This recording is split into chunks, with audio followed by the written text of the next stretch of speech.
Chinese destroyer attempts high-speed ram on USS Mustin. American maneuver and response humiliates People's Liberation Army Navy. South China Sea, 47 nautical miles west of Scarborough Shoal. USS Mustin conducts freedom of navigation operation. Arleigh Burke-class destroyer. Flight 2IA, 9,200 tons. Aegis combat system active. International waters. Legal transit. Routine patrol. Nothing routine about what happens at 11:27 a.m. Chinese Type 052D destroyer Hefei closes from starboard. Range, 3,800 meters. Speed, 18 knots. Course, parallel. Standard shadowing behavior. Happens frequently. Usually professional. Usually safe. Today is different. At 11:28 a.m., Hefei suddenly accelerates. Speed increases to 28 knots, then 32 knots. Maximum speed. Course changes. Turns toward USS Mustin. Direct intercept. Collision course. Captain to bridge. Chinese destroyer maneuvering aggressively, closing rapidly. Captain Jennifer Hayes commands USS Mustin. 18 years naval service. Destroyer squadron commander. 2 Pacific deployments. Never seen this. Chinese vessels shadow. They don't attack. They don't ram. Until now. Range, 2,400 meters. Closing speed, 45 knots combined. Time to impact, 2 minutes 40 seconds. The bridge erupts with controlled urgency. Officer of the deck calculating options. Navigator plotting escape routes. Tactical action officer assessing threat. Everyone knowing collision at sea between 9,000-ton warships means catastrophic damage. Hundreds of casualties. Both vessels possibly sinking. Get me 7th Fleet on secure channel. Document everything. All cameras recording. Radar tracking continuous. I want every second of this recorded. Range, 1,800 meters. Time to impact, 2 minutes. The Chinese plan is clear. Ram USS Mustin. Create international incident. Force Americans to back down from freedom of navigation operations. Demonstrate China controls South China Sea. Show People's Liberation Army Navy won't tolerate American presence. But they're about to learn why ramming American warships brings consequences they never imagined. At 11:29 a.m., Captain Hayes makes decision. Emergency turn starboard, full rudder, all ahead flank. Activate MCON, prepare electronic warfare measures. Ready harpoon missiles, weapons tight unless they make contact. USS Mustin heels hard right. 9,200 tons responding to full rudder. Turn radius calculated. Escape angle optimized. The destroyer cuts through water. Wake boiling. Engines straining. Maximum performance. The Chinese destroyer Hefei adjusts course. Still accelerating. Still closing.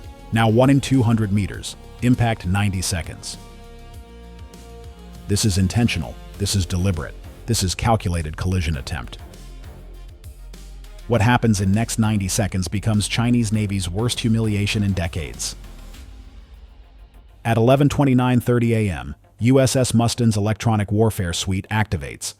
ANSLQ-32V3 system, most advanced naval electronic warfare in world, can detect, classify, jam, deceive.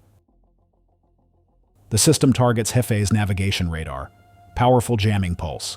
Chinese radar screens fill with false returns, hundreds of phantom targets, their targeting computers confused, navigation systems disrupted. Hefei maintains course but now navigating partially blind, speed still maximum, closing still rapid, but precision degraded. Range 800 meters, impact 60 seconds. Stay with me, because what the Chinese don't know is that USS Mustin isn't just running. It's calculating perfect countermaneuver. Captain Hayes studies tactical display. Hefei's course plotted, speed measured, turn radius calculated, computer models running, solution emerging. Prepare for emergency maneuver Bravo 7, on my command, helm standby. Range 500 meters, impact 40 seconds. At 11:30 UAM, Hefei commits completely, maximum speed, turn impossible at this range. Collision certain unless USS Mustin continues current course. But USS Mustin doesn't continue current course. Execute Bravo 7 now.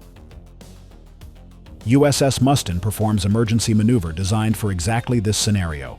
Hard turn port, full rudder, engine reversal on starboard screw, maximum differential thrust.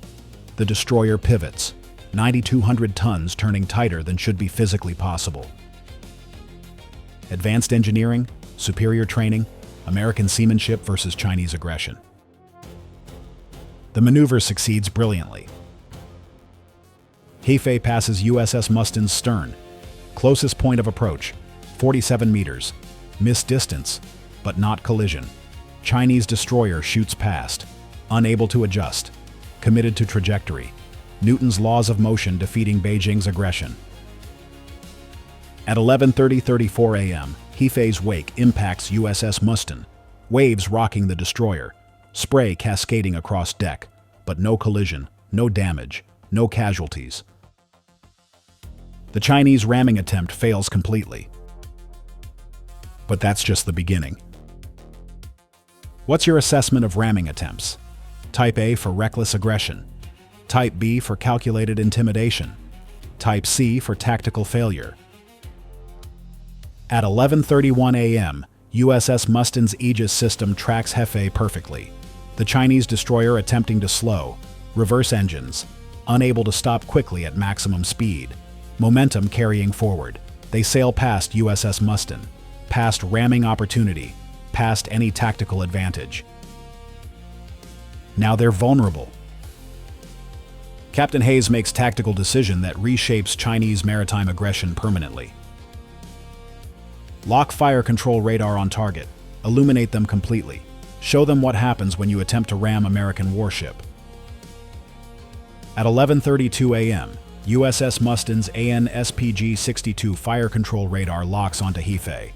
X-band illumination. Targeting solution calculated. Harpoon anti-ship missiles programmed. Range, 1,200 meters. Point-blank engagement range. Flight time for Harpoon at this range, 23 seconds. Hefei's radar warning receivers explode with alerts. They're being targeted.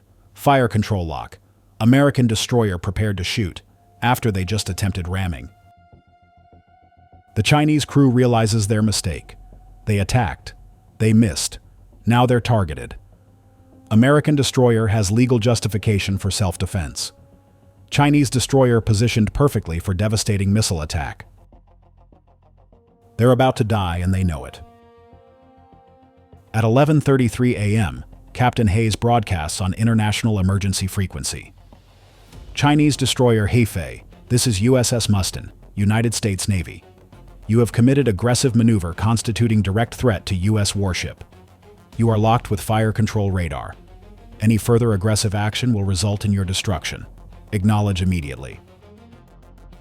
Silence, 15 seconds. Then Chinese response, shaky, uncertain.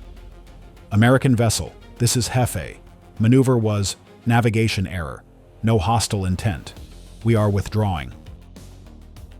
Navigation error. At maximum speed. On collision course. That explanation convincing nobody.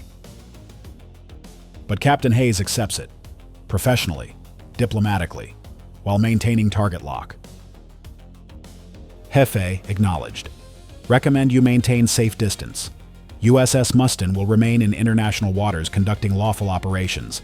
Any further unsafe maneuvers will be met with appropriate defensive measures. USS Mustin out. Translation. Try that again, we shoot. At 11:34 a.m., Hefei turns away. Increasing distance. Speed reducing. They're retreating. Running. The aggressor now fleeing. But USS Mustin isn't finished, because at 11:37 a.m., additional American assets arrive. 2 FA-18F Super Hornets from USS Ronald Reagan, armed with AGM-84H Slammer anti-ship missiles. They've been inbound since ramming attempt detected by carrier's E-2C Hawkeye early warning aircraft. The fighters arrive overhead. Circle Chinese destroyer. Low pass. Show of force. Message clear. We see you. We can reach you. We will destroy you if necessary. At 11:42 a.m., P-8 Poseidon Maritime Patrol aircraft arrives, begins tracking Hefei, broadcasting position, course, speed, every move monitored, every maneuver recorded, complete surveillance. At 11:47 a.m., USS Chung-hoon appears on horizon, another Arleigh Burke destroyer, responding to distress call, takes position bracketing Hefei. Now 2 American destroyers, 2 fighters, 1 patrol aircraft, all tracking Chinese vessel. Hefei is surrounded, outgunned, humiliated. Their ramming attempt failed. Their aggression backfired. Now they're escorted by superior American forces. Here's your tactical quiz. What defeated the ramming attempt? A. Superior seamanship. B. Electronic warfare. C. Tactical response coordination. Answer at the end. The Chinese destroyer withdraws completely. Increases distance to 15 nautical miles. Maximum radar range. Shadowing from safe distance. Aggressive behavior ended. Professional conduct restored. But the strategic response is just beginning. At 1:47 p.m., USS Mustin transmits complete incident documentation to 7th Fleet Command. Radar tracks, video footage, communications transcripts, electronic warfare logs, everything recorded, everything documented, irrefutable evidence of Chinese aggression. At 3:23 p.m., U.S. State Department summons Chinese ambassador. Formal protest delivered. Evidence presented. Explanation demanded. Consequences outlined. Chinese ambassador claims navigation error. Investigation promised. Regret expressed. But diplomatic language cannot hide military reality. China attempted to ram American warship in international waters. At 6:47 p.m., U.S. Pacific Fleet authorizes Operation Safe Passage, enhanced freedom of navigation operations, increased frequency, expanded scope, more ships, more aircraft, more presence. Because Chinese aggression brings American response.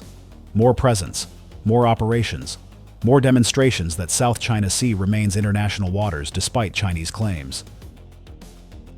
Over next 30 days, 47 freedom of navigation operations conducted. 23 U.S. warships transit disputed areas. 340 flight hours logged by patrol aircraft. 12 joint exercises with regional partners. 0 Chinese interference. The message resonates. Attack American ships. Get more American ships. Ram 1 destroyer. Get entire fleet. Aggression brings overwhelming response. Regional nations notice. Philippines requests increased U.S. naval presence. Vietnam enhances cooperation. Japan expands joint operations. South Korea intensifies coordination. Chinese aggression drives regional nations toward America. The economic impact proves significant. International shipping companies increase insurance for vessels transiting Chinese-claimed waters. Trade routes adjust. Costs increase. Chinese economy affected. All because Beijing authorized ramming attempt. If you believe freedom of navigation requires defending, type Global Warfare TV in the comments. The tactical lessons prove valuable. USS Mustin's emergency maneuver becomes training standard. Destroyer squadrons drill collision avoidance against aggressive vessels. Electronic warfare employment refined. Response protocols enhanced. Captain Hayes receives Navy Commendation Medal. Citation praises her seamanship under pressure. Tactical decision-making. Professional execution preventing collision while maintaining legal authority. USS Mustin crew receives Meritorious Unit Commendation. Collective performance under threat. Professional conduct. Technical excellence. They maintained composure when Chinese destroyer attempted ramming at 32 knots from 2,400 meters. The Chinese crew faces different consequences. Commander relieved. Officers disciplined. Crew reassigned. The ramming attempt becomes plan embarrassment. Not victory. Not success. Complete failure followed by international humiliation. Chinese military analysts study October 7th extensively. What went wrong? Why did ramming fail? How did Americans counter so effectively? Answers prove uncomfortable. American seamanship superior. Electronic warfare capabilities unmatched. Tactical coordination overwhelming. Training advantages decisive. Technology gaps significant. The Chinese Navy revises doctrine. Aggressive maneuvering against U.S. warships removed from tactical playbooks. Shadow from safe distance. Monitor but don't threaten. Record but don't interfere. The October 7th lesson learned through humiliation. International maritime law experts analyze incident. Consensus clear. Chinese destroyer committed unsafe maneuver. U.S. response appropriate. Electronic warfare defensive. Fire control lock justified. American actions entirely legal. Chinese legal justification collapses. Navigation error at maximum speed on collision course convinces nobody. International community sides with United States. Regional nations support American position. Chinese isolation increases. The submarine component deserves attention. USS Illinois, Virginia-class attack submarine, was operating submerged during entire incident. Tracking Hefei, recording everything, prepared to intervene if collision occurred. Chinese never detected submarine, didn't know it was there, didn't account for underwater threat. American submarines operate freely in South China Sea. Chinese cannot track them, cannot target them, cannot neutralize them. That underwater advantage shapes every surface engagement. Chinese vessels know American submarines potentially present. That knowledge constrains aggression, limits options, creates uncertainty that favors American operations. The satellite reconnaissance proved crucial. National Reconnaissance Office assets tracked incident from orbit. Imagery confirmed Chinese intentional maneuver. Proved deliberate ramming attempt. Evidence presented to allies. International support secured. Space-based surveillance provides American forces advantage no adversary matches. Complete battle space awareness. Real-time tracking. Comprehensive documentation. Chinese cannot hide. Cannot deny. Cannot escape scrutiny. The cyber dimension emerged post-incident. NSA intercepted Chinese communications. Orders from Beijing command analyzed. Intent confirmed. Ramming authorized at highest levels. Not rogue captain. Not unauthorized action. Deliberate Chinese policy to ram American warship. That intelligence shared with allies. Diplomatic pressure increases. Chinese isolation deepens. Economic consequences multiply. All because Beijing authorized ramming attempt. Quiz answer. The correct answer is A with strong sea elements. Superior seamanship defeated ramming, enabled by tactical response coordination. Electronic warfare helped, but didn't prevent collision alone.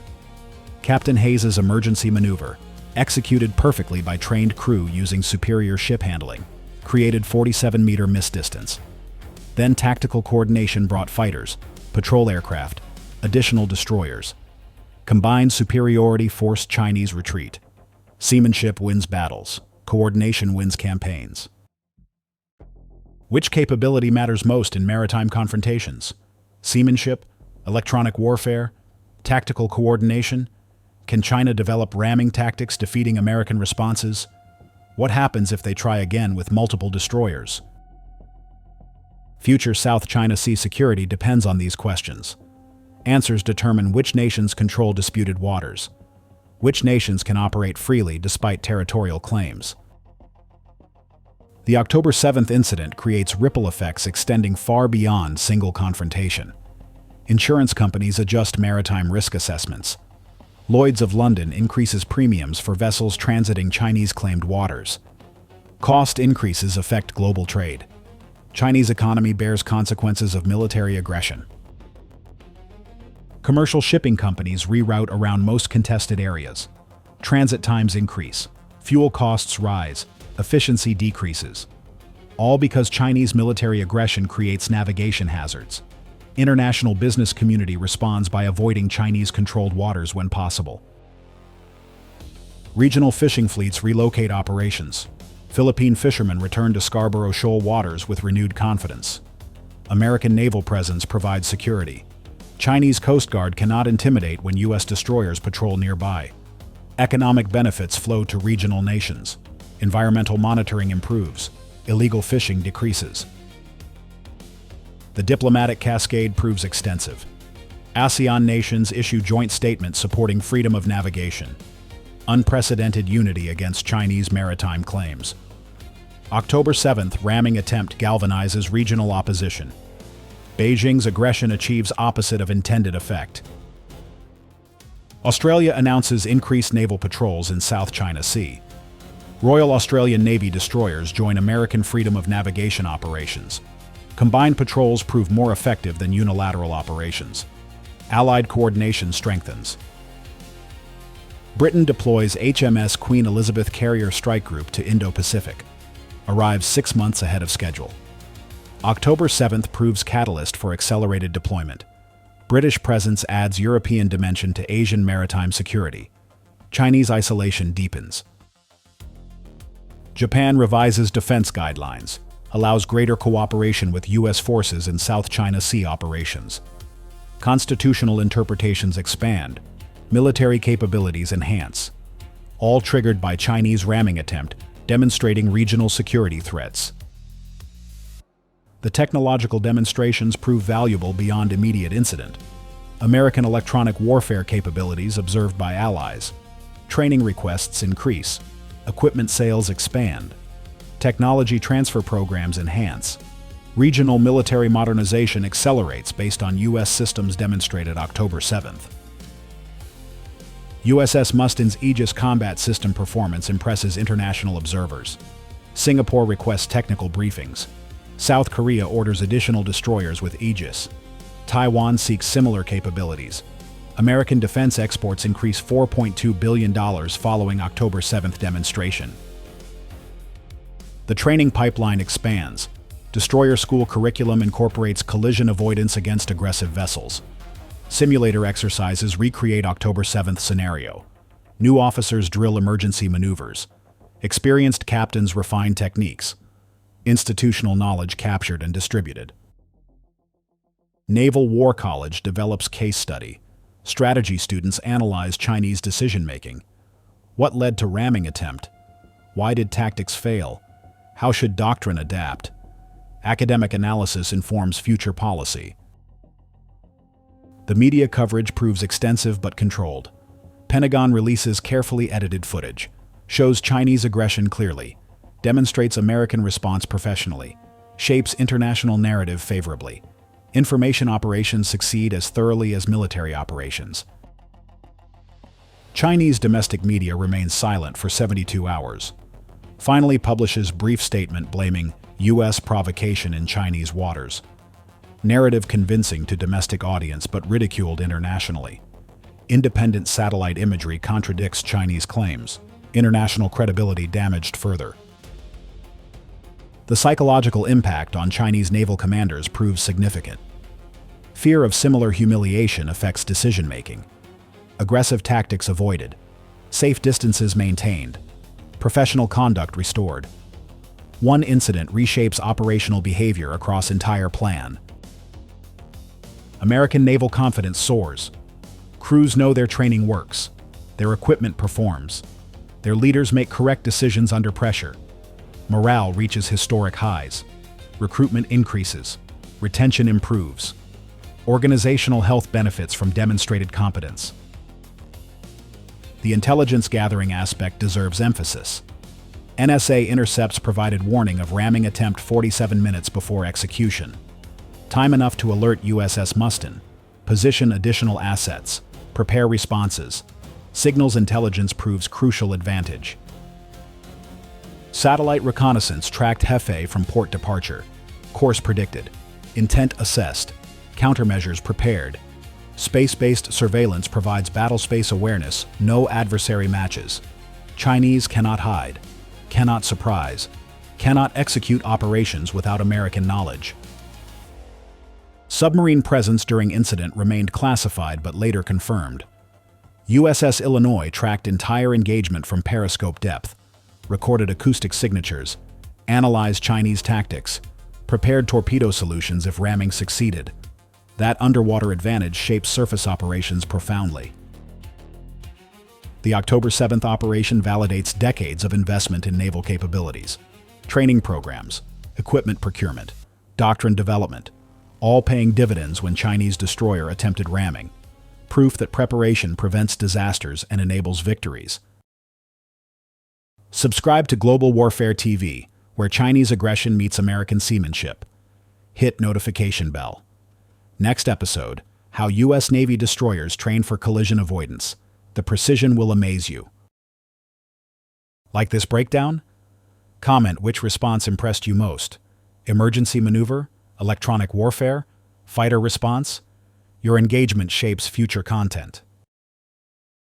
This is Global Warfare TV, where Chinese destroyer attempts ramming at 32 knots, where American seamanship creates 47-meter miss, where tactical response humiliates aggressor, where freedom of navigation proves non-negotiable. Subscribe, stay maneuverable, stay superior, stay professional. Because maritime security requires defending international law against aggressive nations attempting to control waters through force. October 7th proved American Navy maintains superior seamanship, technology, and coordination, defeating any ramming attempt. South China Sea remains international waters. Freedom of navigation continues. Chinese aggression brings American response, not retreat, not submission, more presence, more operations, more demonstrations that legal transit cannot be stopped by ramming attempts. October 7, 2024 marks day. China learned ramming American warships brings tactical failure, strategic humiliation, and increased U.S. naval presence. 47 meters. That's distance between Chinese success and American victory. Distance created by superior seamanship under pressure. One ramming attempt, one perfect maneuver. Strategic consequences lasting years. That's American naval excellence. That's why attempts to intimidate through collision fail. That's why freedom of navigation endures.